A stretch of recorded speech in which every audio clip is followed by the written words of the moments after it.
There are steaks and there are steaks. This is called a tomahawk steak for fairly obvious reasons, I think. It's not something you're going to do a couple of times a week for the family, but it's a great piece of meat for a special occasion. Now, you're not going to find this at every butcher shop, but if you go to certain butchers and give them plenty of notice, they may be able to order it for you.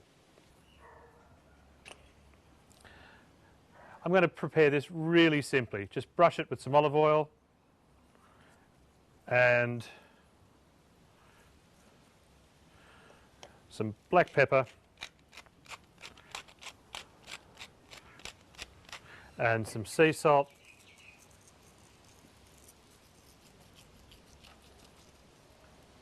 on both sides. Feels like painting a house, this. There's a bit to get through. Pepper and some salt. I'm going to sear this over a high heat on both sides to caramelise the outside. Then, because it's such a big piece of meat and we want to cook it reasonably slowly, I'm going to turn the heat off on one side of the barbecue, put the meat on that side and close the lid.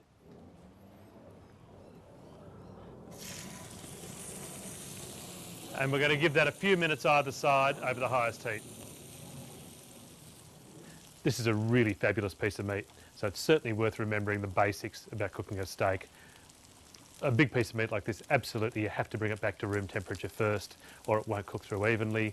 Oil on the steak rather than all over the hot plate that burns. And all we're doing here is searing it because we're going to slow roast with the lid down, but only turn it once. And we'll do that now, and that's beautifully caramelised on the outside, which is exactly what we want. And we're going to caramelise the other side of it, and then we're going to turn half the barbecue off and pull the lid down. Now we need to roast a big piece of meat like this, so I'm going to put the steak as much over this side of the barbecue as I can, and I'm going to turn the heat off completely underneath it, so there's no heat coming through there. All the heat's going to come from this side and roast it with the lid down. Oh boy, have a look at that.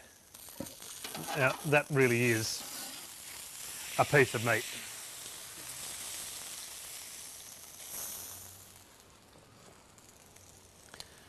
We couldn't find a plate big enough to put it on. I'm going to let that rest for about 10 minutes, loosely covered with some foil, then come back and slice it. People talk about barbecue conversation. I mean, that is the ultimate conversation stopper at a barbecue. It's a great piece of meat for a special occasion.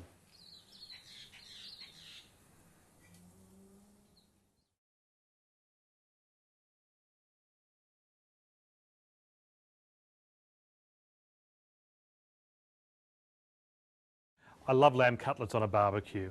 They're sweet, they're delicate, they're delicious, and they're so easy to cook, even just with some olive oil and some salt and pepper. I'm going to show you 3 really easy marinades though for lamb cutlets that take no time at all, and they're fantastic for any barbecue. Let's start with something a bit different. It's maple syrup and black pepper marinated lamb cutlets. The important thing with this is to buy real maple syrup, not the imitation flavoured stuff, which is something else altogether. So we need some maple syrup. Then we need a lot of black pepper to work off the sweetness of the maple syrup. It's a nice coarse grind, so you're really aware of it being in there. Plenty of that.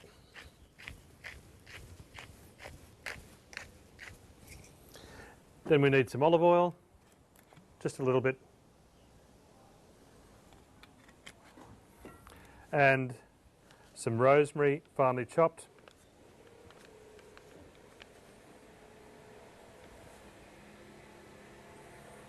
And that's it. That's one down. A couple of cutlets in there and coat them well.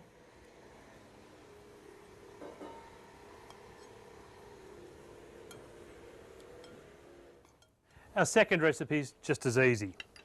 We want some garlic,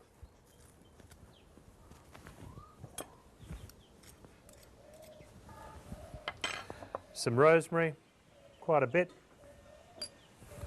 some olive oil, quite a bit, plenty of cumin, and then the zest of a lemon.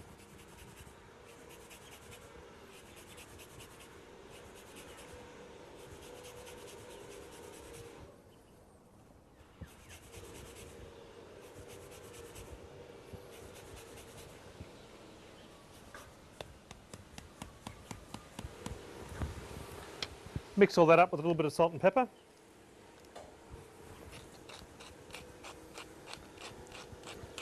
And it's that easy. In with our lamb cutlets.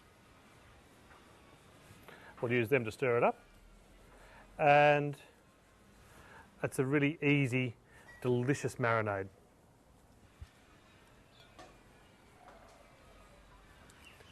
Because these cutlets are actually quite small pieces of meat, you don't need to marinate them for long. You're certainly not for days. 2, 3, 4 hours in the fridge, covered, is fine. If you want to do them in the morning before you go to work and barbecue when you come home, that's just fine too. The third recipe I'm going to do is Malaysian lamb cutlets. It's got more ingredients, but it's not difficult to do. It's just a matter of adding them all to the marinade. We start with a little bit of salt. We've got some sugar and a little bit of oyster sauce. Then some Shaoxing rice wine, or you can use sherry. A little bit of sesame oil. Be very light-handed with the sesame oil. It's a very strong flavour. We've got some Chinese 5-spice. A little bit of soy sauce. Some turmeric. And finally some Malay curry powder. Give all that a mix.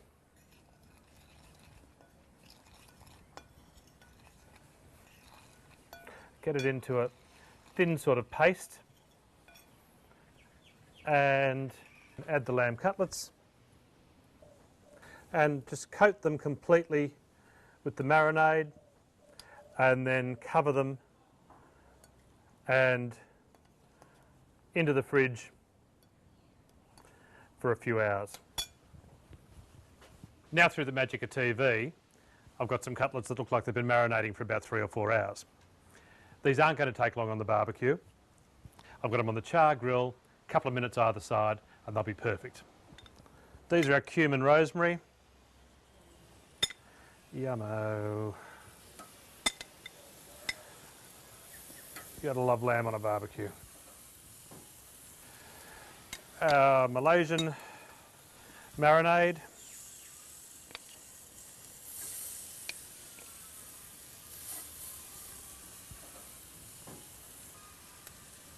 And finally, the maple syrup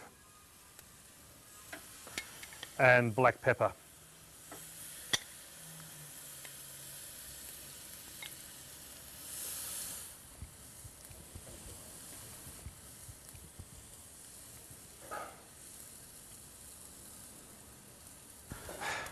Despite the smoke, this smells absolutely fantastic. I don't know which ones smell best.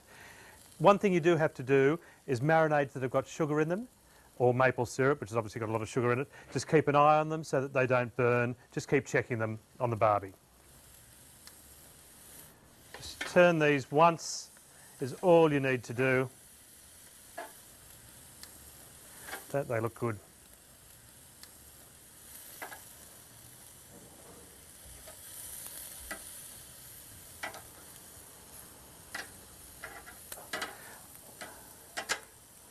They smell fantastic.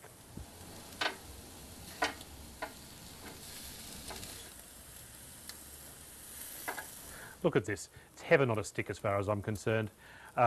You could probably rest these for just a minute or two. They're only small pieces of meat. They don't need a lot of resting. For the purpose of the exercise here, I'm just going to put them straight on 3 different plates. These are the maple black pepper cutlets. I'm going to put these with a salad. The cumin and rosemary, just delicious. You can just hand these round at barbecues as finger food. And finally, these fantastic Malaysian lamb cutlets, just with some steamed baby bok choy, is a fantastic meal in its own right.